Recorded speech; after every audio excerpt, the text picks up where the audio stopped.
दुनिया में बुखारनि जा केतिरा ई क़िस्म आहिनि, जीअं टाइफाइड, मलेरिया, सर्दी जो बुखार ऐं डेंगी वायरस। पर मां तव्हांखे अॼु डेंगी बुखार जे बारे में कुझु ॿुधाइणु चाहियां थो। डेंगी वायरस खां बचाव लाइ एहतियाती तदबीरूं ऐं नुस्ख़ा। दुनिया जे लॻभॻि 100 मुल्कनि में डेंगी वायरस फैलाइण वारा 38 क़िस्म जा मच्छर आहिनि, जिन मां पाकिस्तान में रुॻो हिकु क़िस्म जो मच्छर मौजूदु आहे। दुनिया में हर साल हिन बीमारी जा 5 करोड़ केस साम्हूं अचनि था। डेंगी बुखार खे सिर्फ़ हिफ़ाज़ती तदबीरनि ज़रिए ई रोके सघिजे थो। पाकिस्तान सीमत एशिया में डेंगी बुखार जो ख़तरो वधी रहियो आहे। WHO जो चवणु आहे त एशिया में डेंगी जे वधंदड़ केसनि जो सबबु गर्मी पद में इज़ाफ़ो, केतिरनि ई मुल्कनि में बरसातूं, ॿोॾ ऐं वधंदड़ आबादी आहे। आलमी सिहत वारे इदारे तनबीह कई आहे त जेकॾहिं हुकूमतनि ज़रूरी क़दम न खयां त डेंगी बुखार सां दुनिया जे तक़रीबन 2.5 अरब आबादी खे उन मां ख़तरो पैदा थी सघे थो। गॾियल क़ौमुनि तहत कमु कंदड़ हिन इदारे एशिया पैसिफिक जे 37 हुकूमतनि खां मुतालबो आहे त इहे पंहिंजे मुल्क में हिन ख़तरनाक बीमारियुनि खां बचाव लाइ हिकु इलाइक़ी हिकमत अमली जी तौसीक़ कनि। पाकिस्तान में डेंगी वायरस अञा ताईं रुॻो मुल्क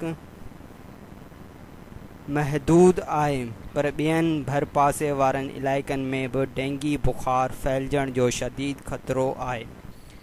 इन्हीअ करे हिन मर्ज़ खां बचाव वक़्त ते ऐं मौसिर क़दम खणण सां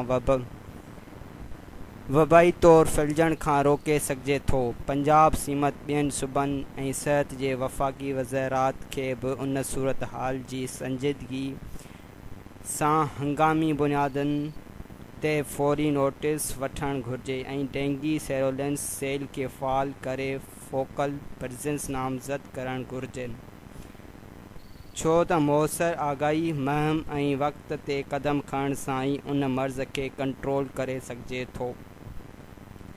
हिन मर्ज़ खां बचाव सिर्फ़ ऐं सिर्फ़ डेंगी मच्छर जे ख़ात्मे सां ई मुमकिन आहे। इहो मच्छर जिते पैदा थींदो आहे उते उन लाइ मच्छर मार दवाऊं अक्सरियत सां इस्तेमालु करणु घुरिजनि। राति जो मच्छरदानी लॻाए सुम्हणु घुरिजे। मार्केट में अहिड़ा तेल बि आहिनि जेके जिस्म ऐं हथनि जे खुलियल हिसनि ते लॻाइण सां मच्छर तव्हांखे चक न हणंदो। मच्छर जे चक ॾंगण सां वायरस बि केतिरनि ई क़िस्मनि जा आहिनि, पर हिन बीमारी जो फैलाउ इंसाननि में हिकु ख़ासि क़िस्म जे मच्छर सबबु थींदो आहे ऐं हिन मच्छर जो नालो एडिस एजिप्टी आहे। जॾहिं को मच्छर हिकु डेंगी बुखार में वरतल बीमार माण्हू खे चक हणे कंहिं ॿिए माण्हू खे चक हणंदो आहे त इहा बीमारी फैलिजी सघे थी। इहा बीमारी आम तौर ते दुनिया जे गरम इलाइक़नि में थिए थी। हिन बीमारी जो फैलाउ मलेरिया वांगुरु आहे। इहा बीमारी आम तौर ते अफ्रीका, इंडोनेशिया, थाईलैंड ऐं इंडिया में ओलह बंगाल जे इलाइक़नि में थिए थी।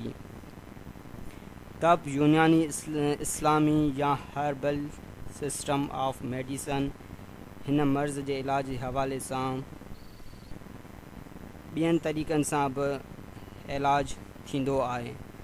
अचो त गॾिजी हिन डेंगी वायरस खे ख़तमु करण जी कोशिशि करियूं।